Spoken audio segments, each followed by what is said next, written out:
Naruto, the legendary Saiyan.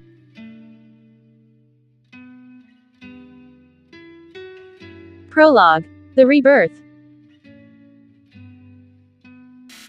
1,000 years have passed since the battle with the Shadow Dragons and the Earth's Guardians, the Z Warriors. Ever since that fateful day, the Earth's mightiest protector, Son Goku, fought his last fight and tiredly joined the newly rejuvenated Shenron and left his family behind to rest his tired soul of all the fighting forever, joining Shenron, taking the Dragon Balls with them so the humans can learn to rely on themselves instead of the magical items. Ever since then, Goku's along with Vegeta's family and friends had continued to watch the Earth as its protectors in the stead of their old friend Goku, and long later died, but given birth to children to take up the mantle, watching the Earth as its protectors. Even Vegeta, the Saiyan prince, as well as old rival and old friend of Goku's, took up the title to keep his friend's legacy alive until his death as well. Since then, the blood of the Saiyan race has all but passed on through the generations, growing weaker and weaker, but still compressed and growing stronger through each generation.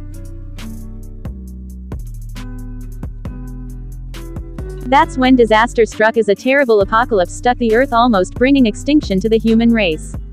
They survived though, but at the cost of the protectors of the Earth's lives when they sacrificed themselves to quell down the apocalypse to a minimum, but it also cost the Earth's technology to completely go haywire before forever being lost to the world.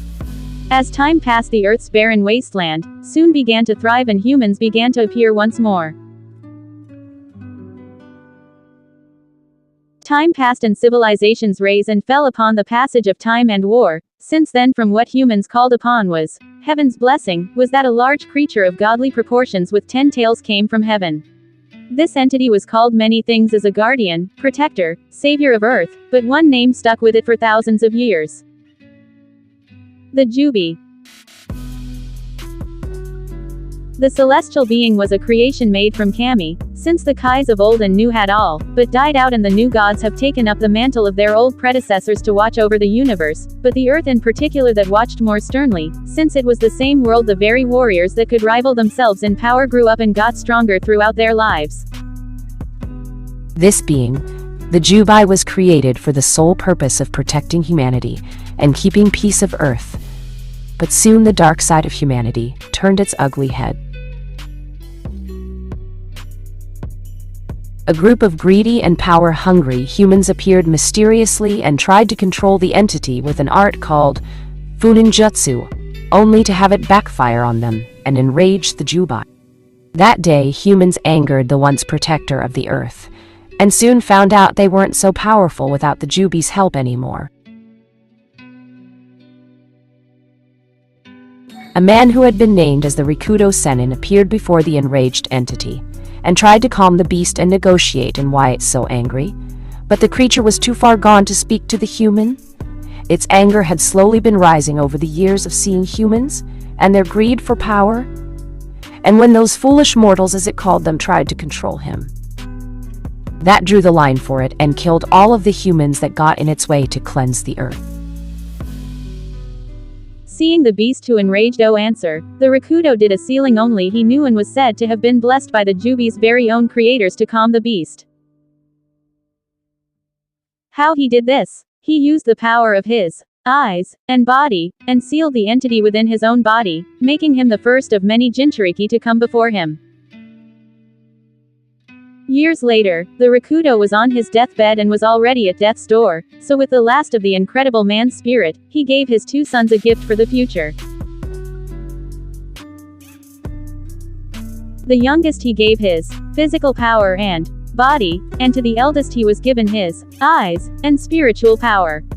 After this, the Rikudo had named the youngest as his successor, which in turn made the eldest, who believed in power could keep the peace of the world, turn his back on the youngest and tried to attack him, which in turn led to the 2 sons' rivalry go throughout the ages, as with their families passing on the rivalry and legacy of the Rikudo.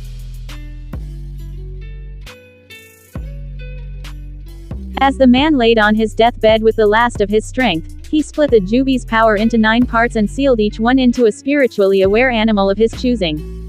One was a sand-colored tanuki, which in turn became the Ikibi no Shukaku, a purple cat which soon became the Nibi Nekomata. Thirdly was the choosing of a beached sea turtle, which became the Sanbi no Yatsuri. Next was a monkey of legend which in turn became the Yonbi. Fifth was a fusion of a horse and a dolphin of the ocean, which the two joined as one becoming the Gobi, the five-tailed whale horse. Sixth was the animal of healing, as the locals put it. A slug that birthed medically used slugs became the Rokubi six-tailed gastropod. Seventh was another fusion of a rhino and a forest beetle, which soon became the Shichibi seven-tailed rhino beetle. Eighth was a fusion of a squid and an ox, which turned into the Hachibi eight-tailed ox cephalopod. Finally, the last one was his secret daughter. She chose that day to take the last and most strongest of all of the Jubi's power, and after much heated debate fused her with a orange fox, turning her into the now mythical legend, Kyuubi no Kitsune.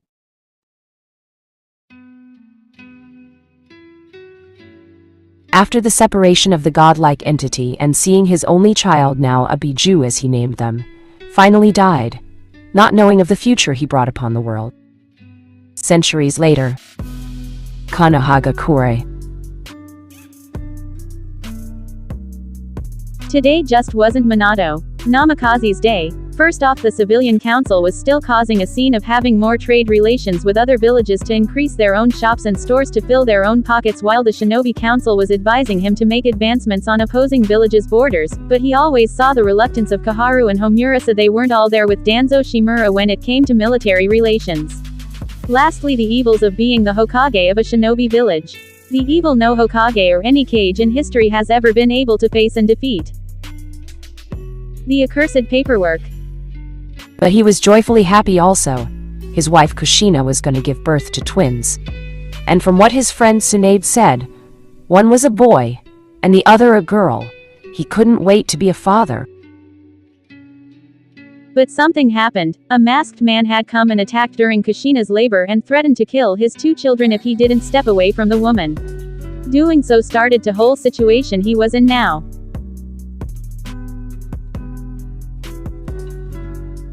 In front of him was a chained nine-tailed fox growling at him in a bloody rage in its eyes.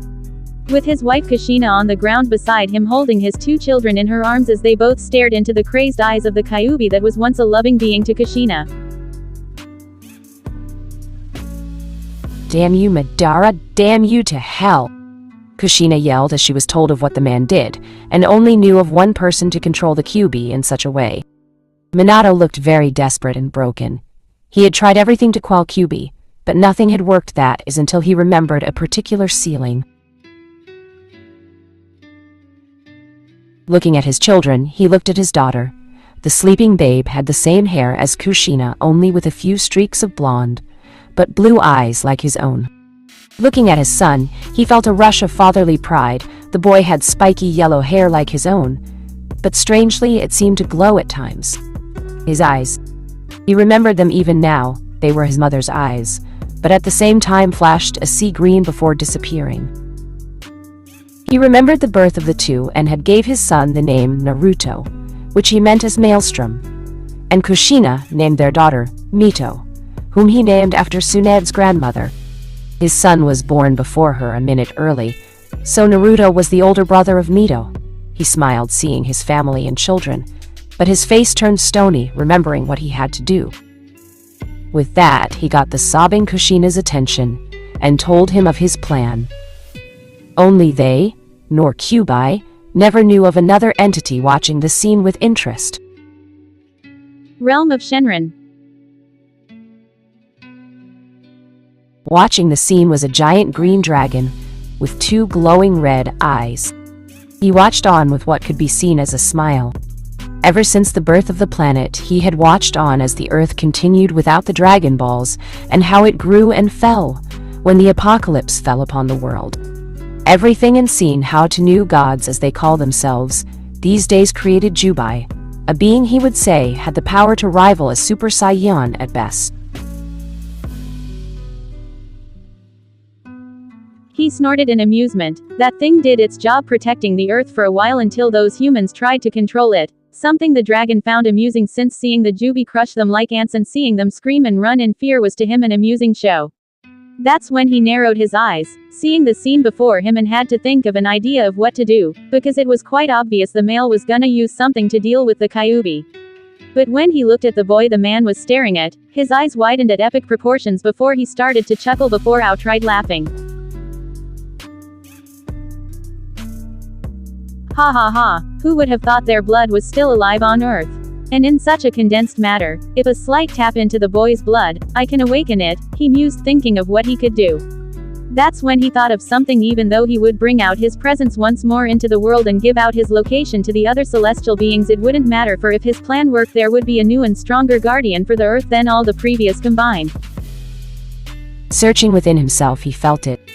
The presence was still there, but he could feel the Saiyan's presence and smirk. I think it's time for a rebirth of a Saiyan and a guardian, he said before his form started to glow gold before disappearing in a flash of light. Back with Minato. I see, you're gonna seal the Kyuubi into Naruto, but what about Konoha? They will see him as a monster, you should know this. Kushina said, trying to change Minato's idea, but it was unfortunately impossible. The man wouldn't budge. I know this, but I can at least try. Besides, he will have you and Mito in his life, he said, trying to reassure her. But even in the deepest reaches of his heart he knew the life Naruto would lead if he did this, and it was heart-wrenching to know he would be the one to place the burden on his newly born son. The crying redhead just hung her head low, unable to say anything else. Her newly born son was going to become the next Jinchuriki of the Kyuubi. She knew the horrors of being one, and it pained her to know she couldn't stop it in her horrible state. As he was about to reach for Naruto, Minato felt a presence overbearing, and everything he ever felt before, even Kyuubi's bloodlust and killing intent, was dwarfed by this feeling of power.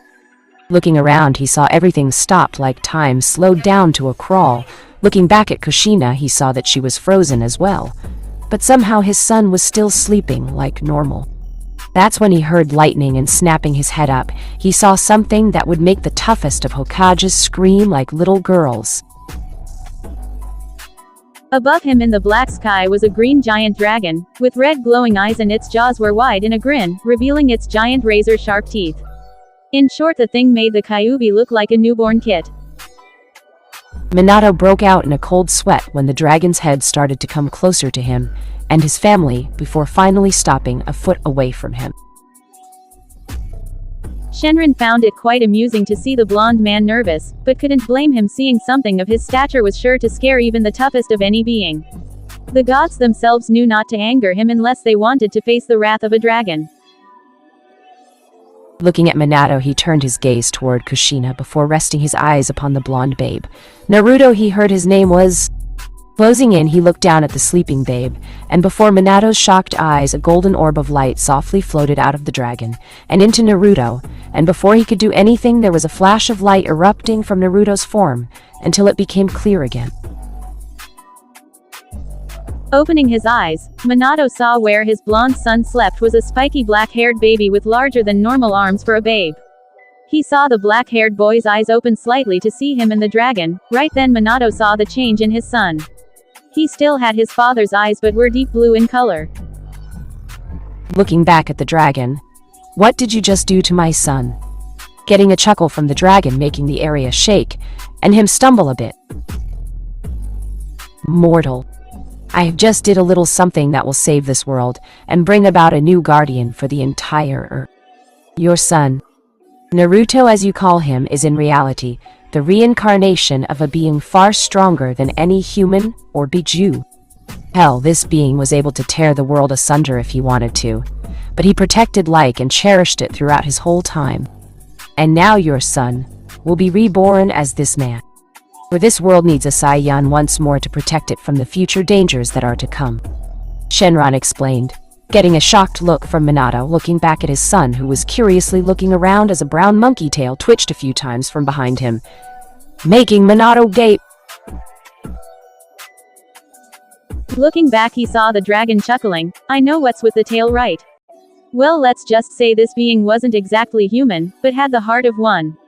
Now about your little Kyuubi problem, I can't have you sealing it into this child, so I suggest you seal it into your daughter. Don't worry, nothing will happen to her. That I can promise you, he explained.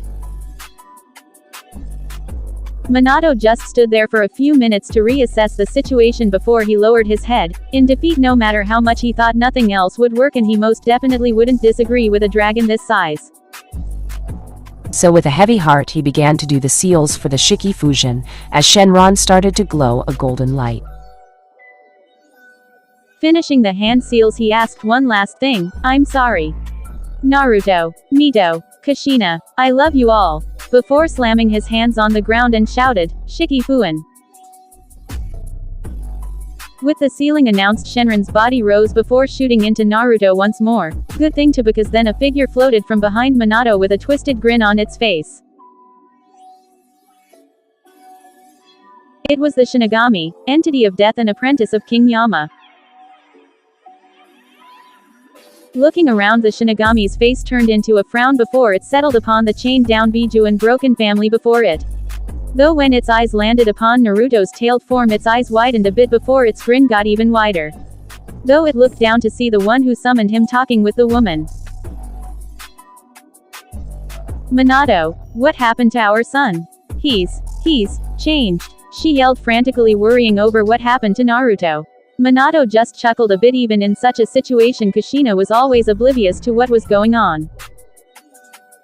Let's just say, Naruto is gonna be someone very important to the world, and changes appeared since, well, Naruto is basically the reincarnation of someone very important, and let's leave it at that. Hey. Kushina wasn't amused if the glare at him was anything. Minato, I swear if what you're saying is some kind of joke, I will do Shinigami's job for it and kill you, she said darkly, making him sweat a bit before they both turned to see something very adorable in both their eyes. Mito was giggling while petting the monkey tail that twitched. It slowly, somehow reacting to her touches her baby face, and caressed her face, making her burst into giggles once more, and smiled at the sight until they were interrupted by the situation at hand. Looking up, they saw the Shinigami with an annoyed look on its face. If you are done, mortal, I'd like to get this done with. I have other things to do, torture other souls and whatnot. The entity of death gaining sweat drops from both parents. With that, Minato gently took hold of Mito while Kushina held Naruto.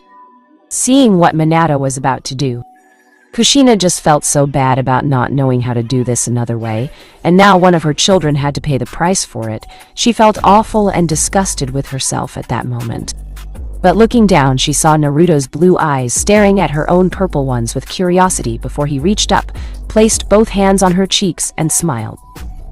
This seemed to lighten her mood a bit, even if he changed a lot, he was still Naruto, so grasping his little hands, she held them gently as she kissed his forehead. Holding him tightly, she made a silent vow to always protect her children from any and all enemies that would try to hurt them. Hearing the sound of a body hitting the floor, she slowly looked up to see the Kyuubi gone, the Shinigami's spirit gone as well, with Minato's dead body on the ground with his arms wrapped around Mito's crying form. Quickly getting up, she got to the little red head and slowly placed the crying baby in her other arm before looking down at Minato's body and smiled sadly. Don't worry, Minato, they will be safe, I promise, she assured her late husband, not knowing of the painful future that's gonna come for them. 3 days later.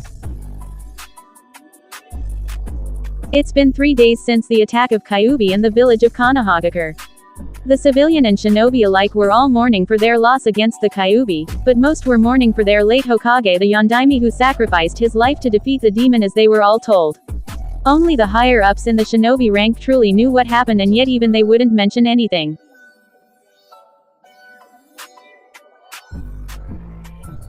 Meanwhile, at the Sarutobi clan house, Hiruzen Sarutobi, the Kami no Shinobi, student of the Shoin Nadaime, sensei of the legendary Sannin, and predecessor of the Yondaime, was rubbing his temples in frustration.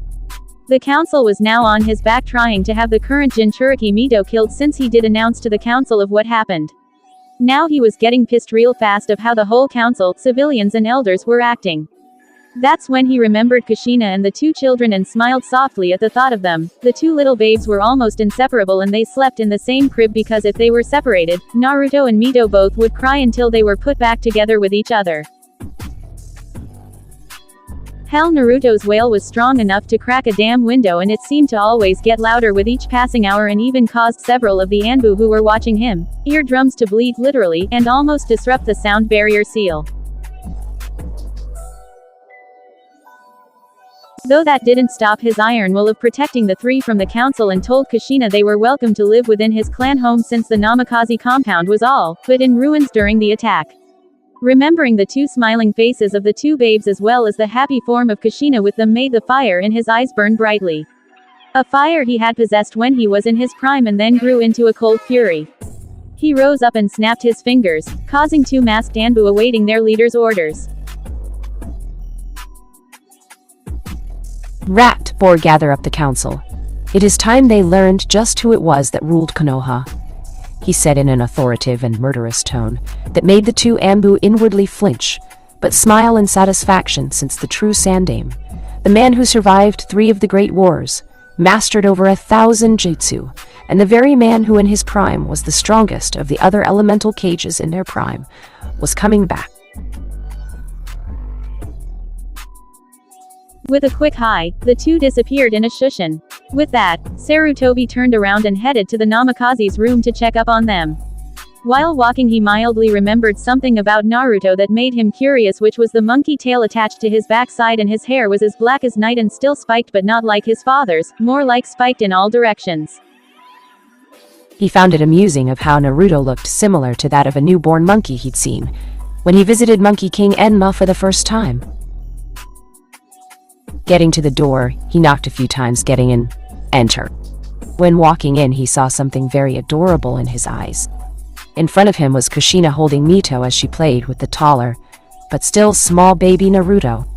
The little redhead was playing with Naruto's tail like it was her favorite pastime in the whole world.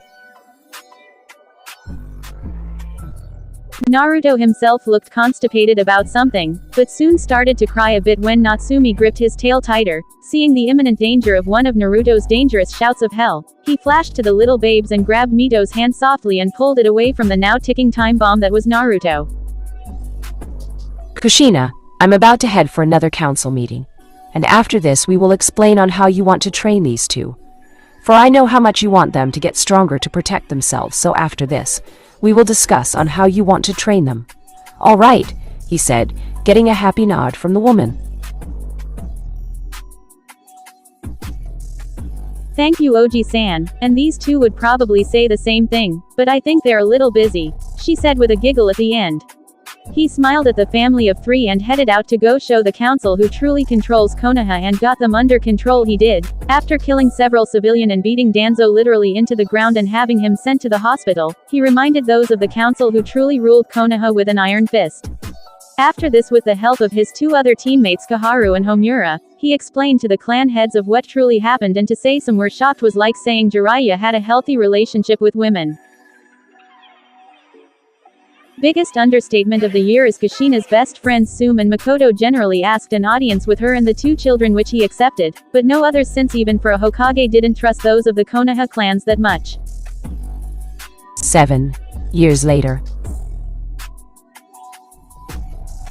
After that day, Hiruzen, with the help of Kushina, helped train the 2 little children to be shinobi so they could defend themselves, and the 2 children took to training like a fish in water, especially Naruto. For some reason he trained much more than any child his age should.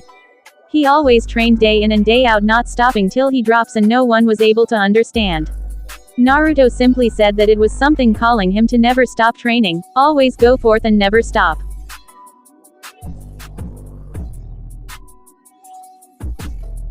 What he found very interesting in the shinobi arts was ninjutsu and fuinjutsu, but the one he took to most was surprisingly taijutsu. He had found the art exhilarating to him since you could fight close up with your opponent and not from long or mid-range. Since he didn't find any of the current arts suitable for him, so when Sarutobi realized this, he decided to teach Naruto a style he learned from the Monkey King Enma called the Saruken Monkey Fist, which to his surprise Naruto was able to easily learn the basics.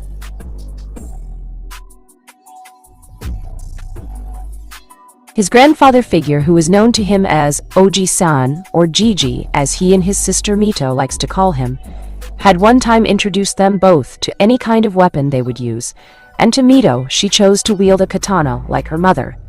As did Naruto, but for some reason, he felt like there was another weapon that would all suit him aside from a sword. That's when he at one time grasped a bow staff, and at that moment just knew he had to learn how to use one aside from a blade. It was a good thing Hiruzen was a master Bojutsu user and at that day started to teach Naruto the ways of the Bojutsu while Kushina taught her daughter and him the ways of using a katana.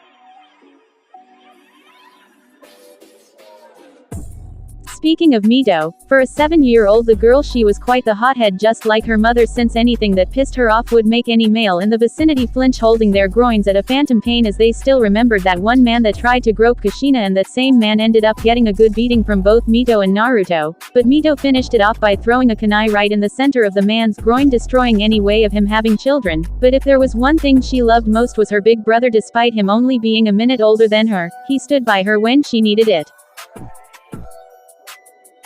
She was very protective of him, but those that tried to hurt her would end up having a beating of their life from the nicknamed Surugaki of Konoha, because of his monkey tail swinging around his backside. She had grew up by his side for 7 years and always knew something about him was different than her or her mother, or their father for that matter, but she never dwelled on it much and just lived happily by her most loved person besides her Ka-san. She too had trained, even though it was nowhere near as much as Naruto, but a good amount for one her age, and was already at the beginning stages of chakra control exercises, and in the steps of Nin Kinjin Funjutsu. Kushina tried teaching Naruto chakra control exercises, but for some reason he just had too much energy to try and control it. Basically, she was on an early start of becoming a shinobi, while her Nai-san was training to become something different. They both physically grew up like the 7-year-olds they were, but somehow Naruto's body was starting to turn more lean and muscular with each passing month of what he called warm-up exercises, which included him pulling a full-grown Hinokuni tree around Konoha in 7 laps before climbing the Hokage monument with one arm tied together with 2 giant boulders weighing him down. They checked out why he was able to do such things, but all they found was that Naruto had the strength and durability no human should have, while his stamina was off the charts, going past even his mother's or Mito's own level. His muscles weren't too buff for a child his age, but they were quite able, and at times when Mito doesn't think people were watching, she would watch how Naruto trained. She didn't know why, but just watching him made her feel weird. She never told anyone though and kept it to herself. Over the last 7 years when they grew up, they had met their Ka-chan's best friends, who were the Inuzuka matriarch Sume Inuzuka and the Uchiha clan's head's wife Makoto Uchiha. When the two women met the two little tykes, they all but glomped the poor children, or in Naruto's case tortured, when they found out about his tail. Ever since then he's been named their pet with the nickname Monkey-kun. Kushina and Natsumi never let him live it down either, always bugging him about it.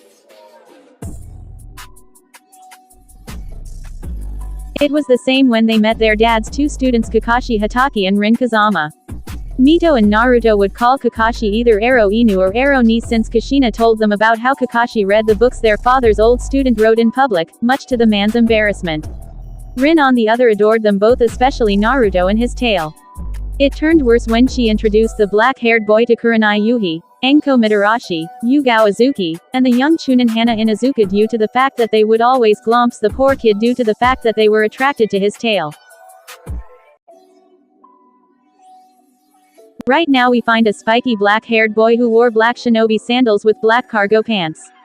He had around his waist a white sash with a black shirt over his chest, and strapped to his back was a black pole with gold tips at the end of it that from normal standards was just that, a normal black pole, but to those that knew what it truly did, they would know it was a bow staff with a seal, making it able to expand and lengthen, and also wielded a ninjutsu that Kakashi gave him. The boy's face still had a little baby fat, but was starting to lose it due to the training he was going through. The boy's eyes were now deep blue and had black eyebrows as well, and sticking out from his upper lip were 2 small canines.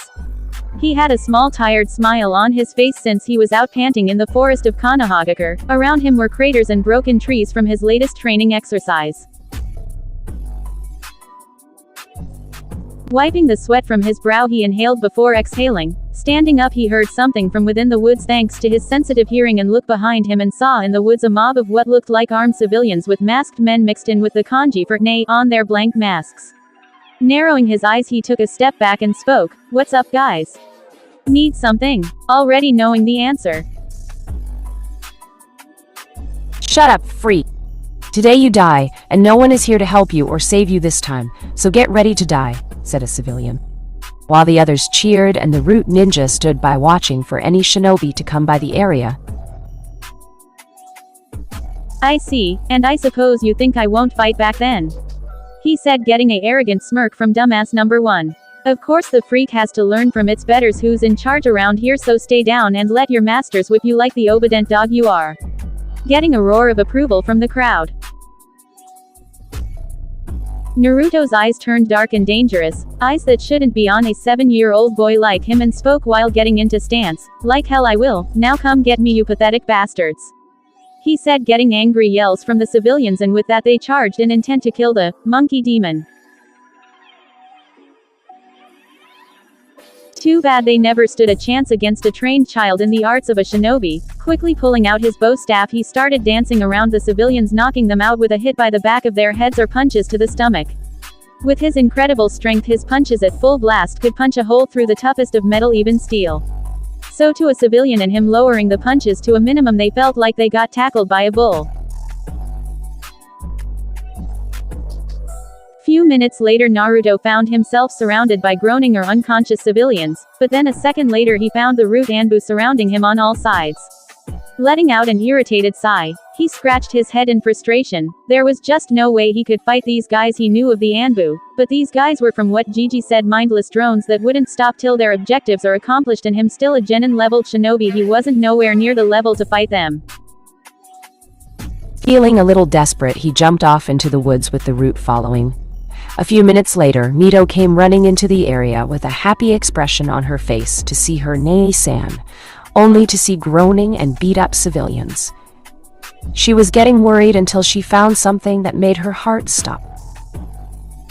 Naruto's bow staff and ninjutsu were lying on the ground near his belongings. The only thing that was missing, the picture they took together with Ka-san. She started to tear up, fearing the worst, and grabbed his staff and pack. "I gotta find Ka-san and Gigi, Ni-san may be in danger," she said, jumping off into the woods. "Hurry kid, I sense something wrong here, hurry," Kyuubi told her container. Over the last few years the two had finally met after one stressful training day and immediately bonded, seeing as the big bad Kyuubi wasn't as evil as people spoke of. Only Kushina and Naruto knew of Kyuubi speaking with Mito, and didn't really care all that much since Mito was still family to them. Hell, Naruto was excited and asked if Kyuubi could see them or other random questions, which made the three females giggle at how cute he was when he was like that. Nodding her head in agreement, the little girl sped off, trying to find her Ka-san as fast as she could. Too bad she wouldn't get them in time.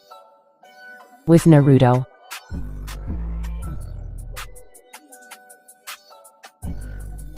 the black-haired boy had a few cuts all over his body and had a few kunai and shuriken lodged in his small frame. Following him were 4 root Anbu that were on his tail. He thought about where he was going, but didn't care as long as he could get away from these guys before they could kill him. Looking ahead, he saw the forest's ending, so with a mighty jump he shot off ahead of the Anbu and out of the forest, only to come upon a cliff separating him from going any further. Looking around, he remembered the place being called the Valley of the End, something he read in a textbook once. Ironic he would come here in his situation. Hearing a thunderous sound, he looked up to see storm clouds rolling in. Hearing multiple thuds, he looked over his shoulder to see the 4 root Anbu behind him with their ninjutsu drawn.